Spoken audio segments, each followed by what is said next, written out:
باللہ من الشیطان الرجیم بسم اللہ الرحمن الرحیم انما المؤمنون الذین آمنوا باللہ ورسولہ ثم لم يرتابوا وجاہدوا باموالہم وانفسہم فی سبیل اللہ اولئک هم الصادقون۔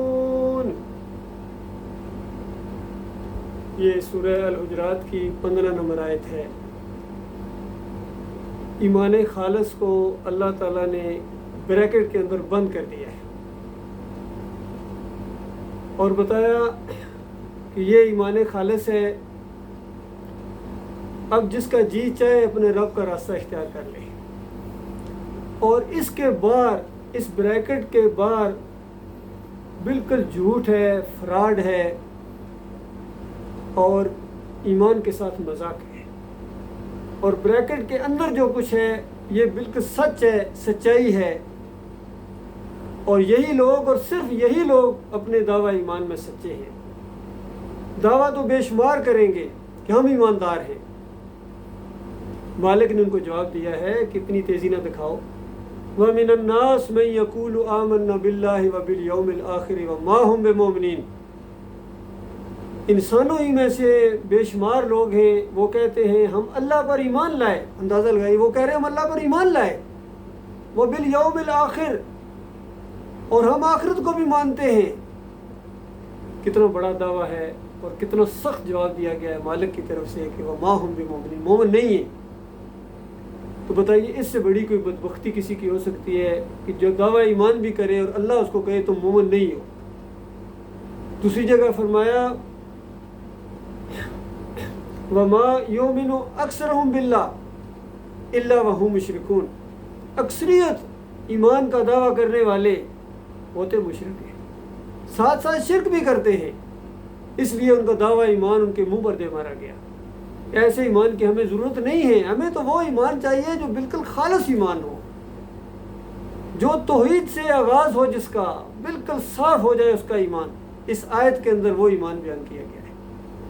کتنی قابل غور یہ آیت ہے، اور یہی محور بنی ہے اس دور کے اندر جو توحید کی آواز اٹھی ہے۔ یہ محور بنائی گئی آیت کہ ایمان ایمان کی رٹ لگائی ہوئی ہے، ہم مومن ہیں، ہم مومن ہیں۔ مومن بننا کوئی آسان کام ہے؟ جو مومن بنتا ہے صحیح ایمانوں میں، جس کو اللہ مومن کہتا ہے، تو وہ تو اس دنیا میں، اس کائنات میں ایک انقلاب برپا ہو جاتا ہے۔ ایک بہت بڑا واقعہ پیش آتا ہے کہ جو ایمان کوئی بندہ خالص کرتا ہے کہ نہ تعداد کو دیکھتا ہے، نہ باوجداد کی رسم و رواج کو دیکھتا ہے، نہ کسی کی دولت کو دیکھتا ہے، نہ کسی کے منصب سے وہ مروب ہوتا ہے۔ مروب ہوا ہے تو صرف اپنے مالک سے، صرف اپنے رب سے وہ مروب ہو گیا ہے، تو اس کا ذکر کیا گیا ہے اس آیت کے اندر۔ اس لیے یاد دہانی کے طور پر اس آیت کا میں نے آج انتخاب کیا ہے، کیونکہ وقت گزرتا جا رہا ہے اور کتنے لوگ ہیں جو اس بنیاد کو بھول گئے ہیں۔ ان کی یاد دہانی کے لیے، ان کے ایمان کو جھنجھوڑنے کے لیے یہ آیت ہے۔ فرمایا انما المؤمنون الذین آمنوا باللہ ورسولہ،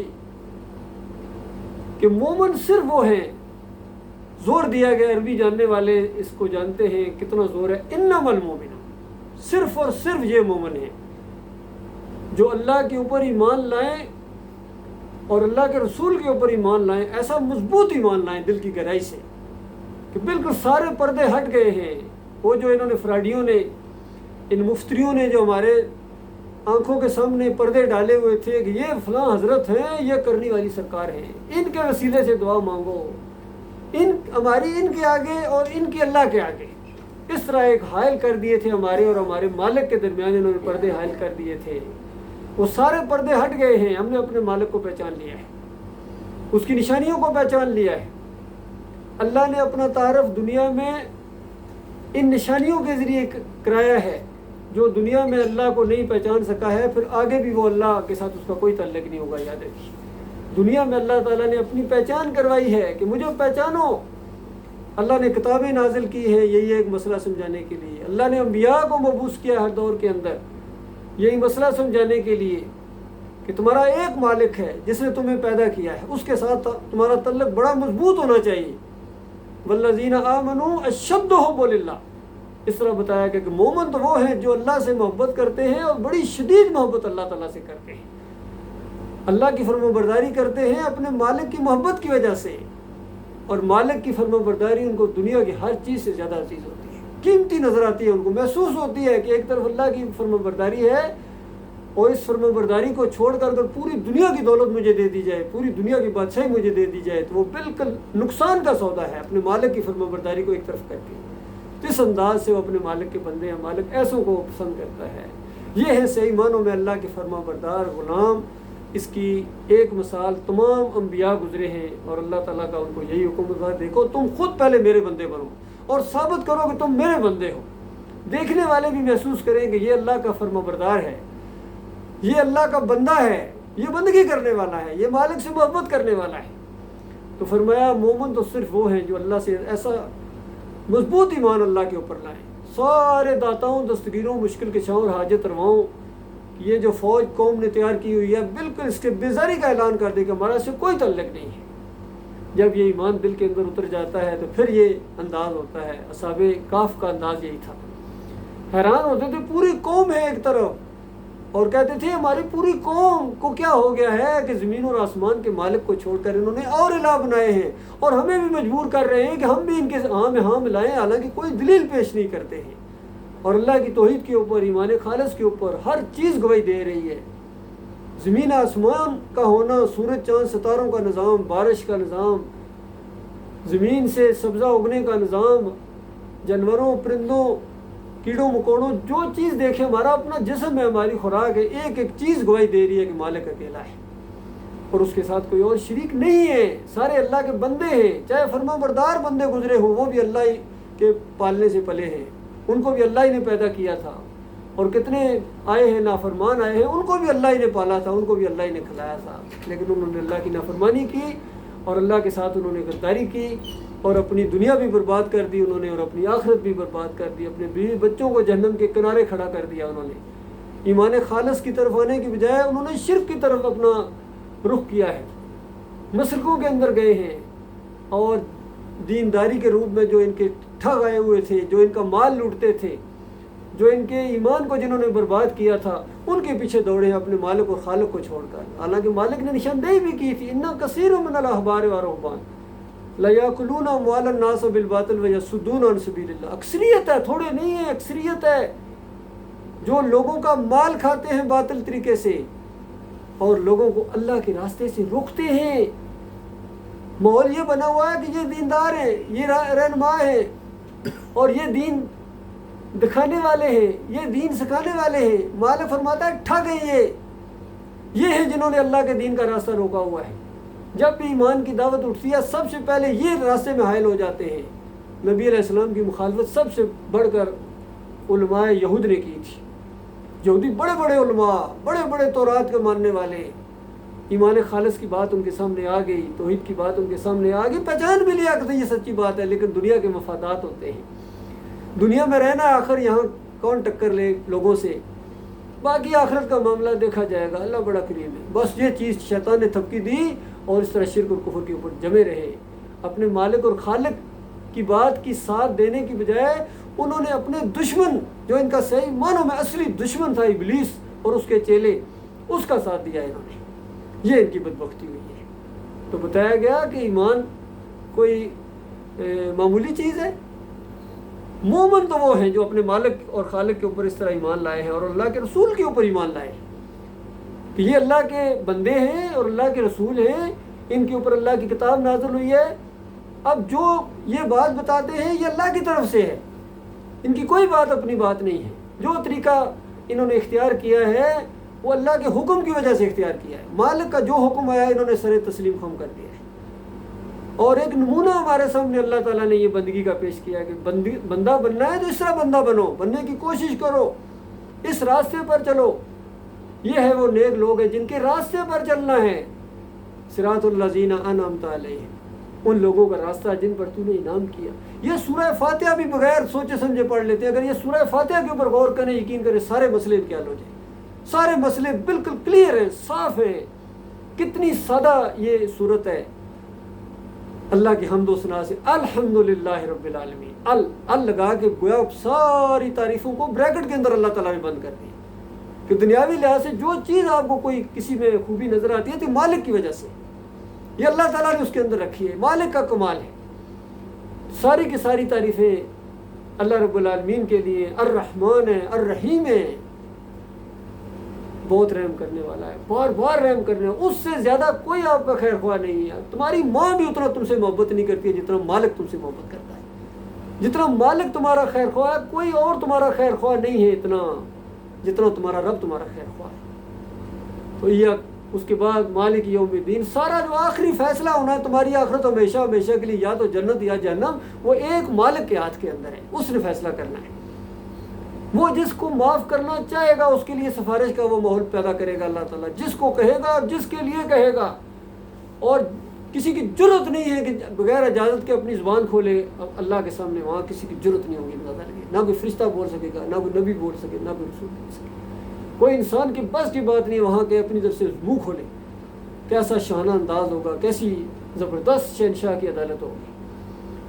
سارا فیصلہ اس اللہ کے ہاتھ میں. اور پھر ایک عہد و پیمان ہوتا ہے، ایاک نعبد و ایاک نستعین. اس مالک کو براہ راست پکارتے ہو، یا اللہ ہم صرف تیری عبادت کرتے ہیں، یا اللہ صرف تجھ سے مدد مانگتے ہیں ہر معاملے کے اندر. تیری عبادت کے لیے بھی ہم تیری مدد کے در محتاج ہیں. مالک تو مدد کرے گا تو تیری عبادت ہوگی، تو مدد کرے گا. جس طرح ایک دعا فرمایا، اللہ معینی علی ذکر کا و شکر کا و حسن عبادت کا. نبی علیہ السلام نے دعا سکھائی معاذ بن جبل کہ بعض تمہاری کوئی صلات ختم نہ ہو مگر آخری اس کا حصہ یہی ہونا چاہیے، اس کے بعد سلام پھیر دو. یہ دعا مانگو، میرے مالک میری مدد کر کہ میں اچھے طریقے سے تیرا ذکر کروں، اچھے طریقے سے تیرا شکر کروں اور اچھے طریقے سے تیری بندگی کروں. میری مدد کر میرے مالک. اس انداز سے دعا سکھائی. تو یہ عہد و پیمان ہے. کتنا سادہ یہ معاملہ ہے، لیکن ہمارے علماء نے کس طرح اس کو بگاڑ دیا ہے. اور علماء بھی بڑے چوٹی کے موحد اب سمجھنے جانے والے ہوئے. اور انہوں نے محمود الحسن صاحب نے دیوبندیوں کے چوٹی کے عالم ہیں شبیر احمد عثمانی، انہوں نے اس آیت کا وہ حلیہ بگاڑا ہے. اس توحید کی کڑاکے کی پہلی آیت کو انہوں نے شرک کے اندر بدل کر دیا. تفسیر شبیر احمد عثمانی کے اندر کہتے ہیں اللہ کے مقبول بندے کو خالص واسطہ رحمت الہی سمجھ کر اگر پکارا جائے تو یہ بھی اللہ ہی کو پکارنا ہے. یہ نتیجہ نکالا حضرت صاحب نے. یہ مدرسے کے فارغ التحصیل ہیں. یہ وہ سند یافتہ ہے کہ جس کی سرٹیفکیٹ کے اوپر یہ اسٹیمپ لگا دے وہ آگے سے عالم دین بن جاتا ہے. تو بتائیے اللہ کے بندو، یہ علماء انہوں نے دین بگاڑا ہے، انہوں نے توحید کو شرک کے اندر بدلی کیا ہے. اور آج آخر تک یہ رفیع عثمانی اور یہ تقی عثمانی اسی کو لے کے چل رہے ہیں. اور چند دن پہلے تقی عثمانی کا ایک بیان میں نے ویڈیو سنا. کہتے ہیں کہ یہ جو مرنے والے ہوتے ہیں ان کا فیض مرنے کے بعد اور زیادہ ہو جاتا ہے. اندازہ کہ مرنے کے بعد یہ مردہ یہ اور زیادہ فیض، کیونکہ ان کی کتابوں میں لکھا ہوا ہے، عقائد علماء دیوبند میں لکھا ہوا ہے کہ قبر والوں سے فیض حاصل ہوتا ہے، ان کے وسیلے سے دعا مانگو تو قبول ہوتی ہے. جب یہ تقی عثمانی صاحب نے بات پیش کی، ساتھ ہی اندر سے ضمیر نے کچوکا لگایا کہ حضرت صاحب کیا فرما رہے ہیں. کہتے ہیں ہو سکتا ہے کچھ لوگ مجھے کہیں کہ تم یہ شرک کر رہے ہو، تم موحد نہیں ہو. تو صحیح بات ہے، جو کہ ایک مردوں سے فیض حاصل ہوتا ہے وہ موحد کہاں سے ہے؟ تو وہ مشرک ہے، وہ تو شرک پھیلا رہا ہے. تو یہ کچوکا لگایا اندر سے ضمیر نے، اور پھر اس کے بعد ضمیر کی اس آواز کو انہوں نے دبا دیا. یہ انداز ہے سب کا. تبلیغی نصاب کا بھی یہی ہے. وہ واقعہ جب انہوں نے پیش کیا زکریا صاحب نے کہ ایک قافلہ جا رہا تھا اور ایک نوجوان کی خواب میں حضرت صاحب آئے، ایک بزرگ آئے اور کہا کہ تم اپنا یہ اونٹ بدلی کرنا چاہتے ہو؟ میرے اونٹ کے ساتھ بختی اونٹ ہے میرا، تمہارا یہ عام اونٹ ہے. ان کا کر لیجیے. تو تبادلہ کرنے کے بعد قبر والے نے اس اونٹ کو نہر کر دیا. یہ تبلیغی نصاب کا واقعہ میں آپ کو سنا رہا ہوں. فضائل اعمال ہے، یہ ان کے اعمال ہیں، یہ ان کی تبلیغ ہے. اور کہتے ہیں کہ اس بزرگ نے قبر کے سے نکل کر اونٹ کو نہر کر دیا. اور عقیدہ ان کا دیکھو، کہتے ہیں اللہ سے ہونے کا یقین، مخلوق سے نہ ہونے کا یقین. بتاؤ کہاں گئی آپ کی مخلوق؟ مخلوق قبر کے اندر سے مردہ اونٹ ذبح کر رہا ہے. اور پھر قافلے والوں کو کھلایا، اور صبح جب قافلہ آگے چل پڑا تو ایک بختی اونٹ کے اوپر دوڑا چلا نوجوان آ رہا ہے اور نام لے رہا ہے. اس قافلے میں وہ آدمی کون ہے؟ نام لے رہا ہے، بار بار پکار رہا ہے. تو جس کا نام لے رہے تھے ان کا میں ہوں. ان کا آپ نے کوئی اونٹ کسی کے ساتھ تبادلہ کیا ہے؟ ان کا نہیں، خواب میں یہ معاملہ پیش آیا تھا. ان کا خواب میں وہ میرے والد محترم تھے، آپ کی خواب میں آ کے یہ معاملہ کیا، پھر میرے پاس گھر میں خواب میں آئے ہیں اور مجھے کہا ہے کہ اگر تم میرے اصلی بیٹے ہو تو یہ جو بختی اونٹ میں وراثت میں چھوڑ کے مرا ہوں، یہ اونٹ وہاں جا کے اس قافلے والوں کو دے دو، ان کا اونٹ میں نے انہیں کو کھلا دیا ہے۔ یہ قبر والے کر رہے ہیں سب کچھ۔ بتاؤ کیوں نہیں قبر پرستی پھیلے گی؟ کیوں نہیں مزار پرستی پھیلے گی؟ کیوں نہیں عرس اور میلے اور ان کے اندر دھوم مچے گی؟ جب یہ ذہن بنا دیا جائے کہ بابا جی سنتے ہیں، دیکھتے ہیں، پہچانتے ہیں، سب کچھ کرتے ہیں، تو اس کے بعد زکریا صاحب کے ضمیر نے کچوکا لگایا کہ ہو سکتا ہے کسی کے ذہن میں یہ خیال آ جائے کہ مرنے کے بعد حضرت نے اونٹ کیسے ذبح کر دیا۔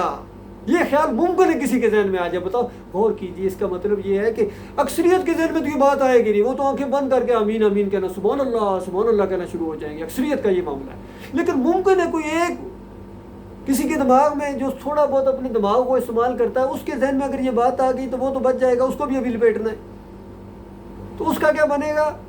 تو زکریا صاحب کہتے ہیں عالم ارواح میں ایسے واقعات ممکن ہیں۔ عالم ارواح، بتائیے، اونٹ دنیا میں کھا گئے اور کہتے ہیں عالم ارواح میں ایسے واقعات ممکن ہیں۔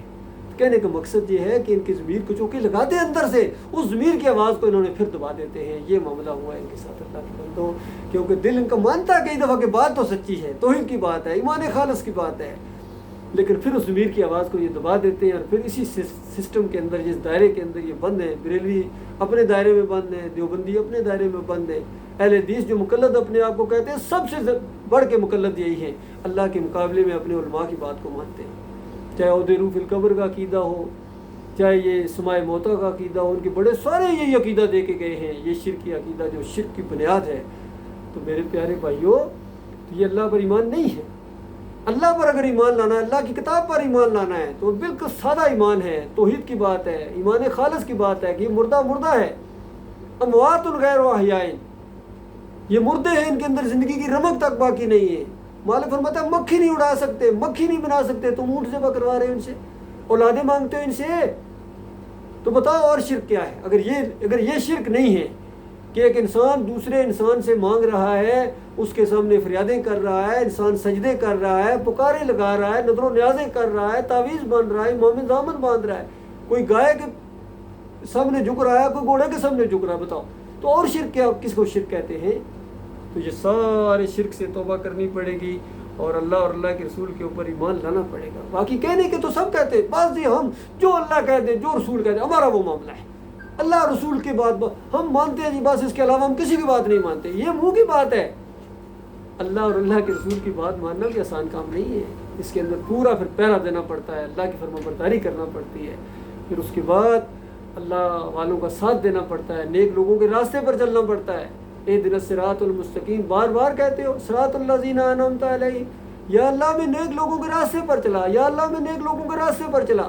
اور نیک لوگوں کا راستہ اللہ تعالیٰ نے پورے قرآن میں آپ کے سامنے رکھ دیا ہے۔ نوح علیہ السلام کا کیا راستہ تھا بتائیے؟ ابراہیم علیہ السلام کا کیا راستہ تھا؟ موسیٰ علیہ السلام کا کیا راستہ تھا؟ عیسیٰ علیہ السلام کی کیا تبلیغ تھی؟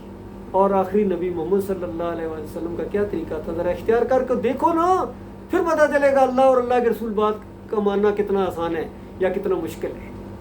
یہ معاملہ ہے، فرمایا اس طرح اللہ کے اوپر ایمان لائیں اور اللہ کے رسول کے اوپر ایمان لائیں، ثم لم یرتابوا، پھر دل کے کسی کونے کے اندر شک کی کوئی گنجائش نہ باقی رہے، پھر ایمان ایسا ٹھک جائے، اور پھر ذرا برابر کوئی ایسی چیز کہ پتہ نہیں اس کا انجام کیا نکلنے والا ہے، یہ کیوں ہمیں یہ راستہ اختیار کر لیں، اس میں فائدہ کیا ہے، یہ اختیار نہیں کریں گے تو نقصانات کیا ہیں، پوری طرح شعور کے ساتھ جب یہ راستہ اختیار کریں، وَجَاهَدُوا بِأَمْوَالِهِمْ وَأَنفُسِهِمْ فِي سَبِيلِ اللَّهِ، جب شک و شبہات دور ہو جائیں پھر اللہ کے راستے میں آپ جہاد کر سکتے ہیں۔ جو خود شکوک و شبہات کے اندر، شک کے اندر پڑا ہو، اس نے اللہ کے راستے میں کیا جہاد کرنا ہے؟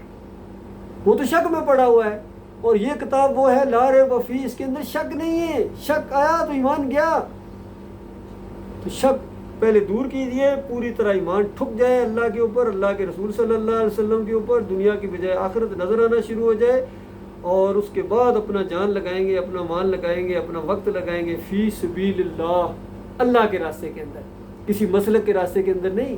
تبلیغ تو سارے کر رہے ہیں، لیکن مالک فرماتا ہے وتواصوا بالحق، حق بات کی تبلیغ کریں۔ باقی تو عیسائی بھی تبلیغ کر رہے ہیں، یہودی بھی تبلیغ کر رہے ہیں، اور دوسرے رافضی بھی تبلیغ کر رہے ہیں، سارے لگے ہوئے ہیں، بریلوی بھی کر رہے ہیں، دیوبندی بھی کر رہے ہیں، اہل حدیث بھی کر رہے ہیں، سلفی بھی کر رہے ہیں۔ تبلیغ تو سارے کر رہے ہیں، لیکن وتواصوا بالحق کون کر رہا ہے؟ حق بات کی تبلیغ، توحید کی تبلیغ، رد شرک کی تبلیغ، کفر بالطاغوت کی تبلیغ۔ سارا معاملہ شروع ہی توحید سے ہوتا ہے۔ ان کی توحید کے اندر شیطان نے شرک رکھ دیا ہے۔ کوئی مسلک ہو جہاں ان کے عقیدے کے اندر خرابی ہے، وہاں یہ اجرتی بھی ہیں، نماز پڑھانے کے پیسے، اذان دینے کے پیسے، دین کاروبار کی حیثیت اختیار کر گیا ہے، اس لیے خیر نہیں آ رہی ہے، اس لیے یہودی دندناتے پھر رہے ہیں، عیسائی دندناتے پھر رہے ہیں، ہندو آنکھیں دکھاتا ہے، ان کے اپنے مارتے ہیں، ان کو افراتفری ہے، کوئی ان کو راستہ نہیں مل رہا ہے۔ اس کی وجہ یہ ہے کہ ان کے کافرین کفر و شرک کے اوپر مرے ہیں، اور ان کے جتنے علماء ہیں انہوں نے دین کو اجرت کا ذریعہ بنایا ہوا ہے، اور شرک کے ساتھ شرک کو لے کے چلتے ہیں، کفر و شرک کو لے کے چلتے ہیں۔ اور اس کے بعد جتنے بھی ہیں، چاہے موجودہ دور کے ہوں، بڑی بڑی لچھے دار تبلیغیں بھی کرتے ہیں، لیکن ایمان خالص کو بیان کرنے سے ایسی پریشانی ہے۔ کوئی کہتا ہے انہی کو اپنا امام بناؤ، ان کے پیچھے نمازیں پڑھو، کفر و شرک ان کا پہلے بیان کریں گے، پھر کہیں گے انہی کے پیچھے نمازیں پڑھو، انہی کو اپنا امام بناؤ، علی انجینئر کی طرح۔ ڈاکٹر اسرار صاحب وحدت الوجود کو لے کے چلتے ہیں۔ مودودی صاحب کہتے ہیں قبروں کے اندر ہو سکتا زندہ ہوں، آپ ہو سکتا میت کہہ رہے ہو سکتا زندہ ہی ہوں، نمازیں پڑھ رہے ہوں۔ تو اس طرح انداز قبر پرستی کا پورا مواد فراہم کر کے گئے اللہ کے بندوں۔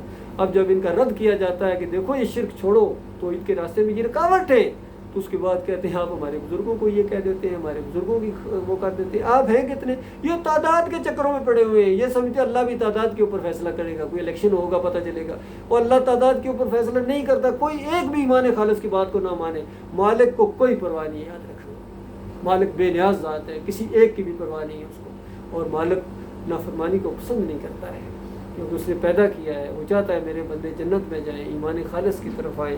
تو یہ راستہ ہے اللہ کے بندوں، اللہ کے راستے میں آؤ، ایمان خالص کرو، پھر عمل صالح ہے، پھر وتواصوا بالحق ہے، حق راستے میں تبلیغ کرنا ہے، اس راستے میں پھر صبر کے ساتھ جماؤ اختیار کرنا ہے۔ جو یہ راستہ اختیار کرے گا ان کے لیے مالک کی طرف سے گویا ریٹرن تحریری طور پر گارنٹی آ گئی، فرمایا اولئک هم الصادقون، صرف اور صرف یہ سچے ہیں، باقی سارے جھوٹے ہیں، سارا جھوٹ پھیلا رہے ہیں، جو ایمان کی طرف نہیں آتا ہے، توحید کی طرف نہیں آتا ہے، نمازیں پڑھواتے ہیں۔ بتاؤ یہ 11ویں کرنے والا، یہ یا علی مدد کہنے والا، یا رسول مدد کہنے والا، عرس اور میلے کرنے والا، یہ نماز پڑھ بھی لے گا تو اس کو کیا فائدہ ہوگا؟ یہ تہجد پڑھ بھی لے گا تو اس کو کیا فائدہ ہوگا؟ یہ روزے رکھے گا بھی تو اس کو کیا فائدہ ہوگا؟ یہ حج اور عمرہ کرے گا بھی تو اس کے اوپر ہے ہی نہیں اللہ کی طرف سے۔ جتنے اعمال ہیں، چاہے صلاۃ کے اوپر فرمایا ان الصلاۃ کانت علی المؤمنین کتابا موقوتا، یہ تو مومنوں کے اوپر ہے، تم پڑھتے رہو اپنی طرف سے بغیر ایمان کے 27 گناہ کے چکروں میں۔ مالک منہ پر ساری نمازیں مارے گا، تہجد گزاری مانے گا۔ مالک نے ایمان خالص مانگا ہے، تم نے شرک اور کفر پیش کیا ہے، یا شرک اور کفر کرنے والوں کو اپنا امام اور لیڈر مانا ہے۔ یہ وقت آنے والا ہے، یہ ایک پورا مضمون ہے قرآن کا، یقین کریں، آگے چلنے والے اور پیچھے چلنے والے۔ آج دنیا میں کہتے ہیں ان کو کچھ نہ کہو، اور کل قیامت میں اللہ کے سامنے یہ پیش ہوں، کہیں گے مالک ایک موقع اور دے دے، ایک دفعہ دنیا میں بھیج، ہم ان کو اپنے پاؤں کے نیچے مسل ڈالیں گے، ان کو جن کو ہم اپنا لیڈر اور امام مانتے تھے۔ کبھی کہیں گے یا اللہ ان کے اوپر دوہرا عذاب نازل کر، اور مالک کی طرف سے جواب دیا جائے گا کہ دونوں کے لیے دوہرا ہے۔ اب یہ جھگڑنے کا موقع تمہارا جہنم کے اندر تو ہو سکتا ہے، لیکن اب واپسی کا معاملہ نہیں ہے، توبہ استغفار کا معاملہ نہیں ہے۔ یہ دنیا تھی، تمہیں موقع دیا جاتا تھا، بار بار موقع دیا جاتا تھا، تم نے اللہ کی بات کو حقیر سمجھا، اور اپنے مولویوں اور پیروں کی باتوں کو تم نے اہمیت دی ہے، اب چکھو عذاب کے مزے۔ کبھی کہیں گے یا اللہ ان کے اوپر لعنت کار، اور بہت بڑی لعنت کبیرہ کے الفاظ آئے ہیں، کہیں گے پیچھے چلنے والے یہ اپنے مریدوں، اپنے پیروں کے بارے میں، اور یہ ووٹر اپنے لیڈروں کے بارے میں، اور یہ جوان اپنے افسروں کے بارے میں، اور یہ شاگرد اپنے استادوں کے بارے میں کہیں گے کہ یا اللہ ان پر لعنت بھیج، اور بہت بڑی لعنت بھیج یا اللہ، انہوں نے ہمیں گمراہ کری۔ ایمان کی بات ہمارے سامنے آئی تھی، لیکن ان کی وجہ سے کبھی ان کو براہ راست مخاطب کریں گے، اور ظالموں تم نہ ہوتے تو ہم مومن ہوتے، اس طرح کہیں گے ان کو۔ لیکن میرے پیارے بھائیوں، یہ پچھتانے کا وقت ہوگا، واپسی نہیں ہوگی، یقین کیجیے۔ آج موقع ہے، آج موقع ہے، جہاں وہاں سے آنا چاہتے ہیں، آج ہم یہاں ہیں، ہم توبہ استغفار کریں، سچی توبہ کریں اپنے مالک اور خالق سے، ہر گناہ سے توبہ کریں، شرک سے توبہ کریں، مشرک پرستی سے توبہ کریں، اور اس راستے میں اللہ کے بھروسے کے اوپر اس راستے میں اپنا قدم ڈال دیں۔ ایک قدم چلنے کے بعد اگر موت آ گئی کامیابی ہے، اور کوئی اس منزل تک پہنچ جائے پھر تو کہنا ہے کیا مالک نے دنیا میں بھی کامیابی کا وعدہ کیا ہے کہ تم اس راستے میں آؤ، ہم دنیا میں بھی تمہاری آنکھوں کو ٹھنڈا کریں گے، تمہیں غلبہ عطا فرمائیں گے۔ اس سے پہلے کئی مرتبہ ایسا ہوا ہے، چھوٹی جماعت کو بڑی تعداد کے اوپر اللہ نے غلبہ عطا فرما دیا۔ اللہ جس کے ساتھ ہو، بتاؤ اللہ جس کے ساتھ ہو اس کو کوئی مغلوب کر سکتا ہے؟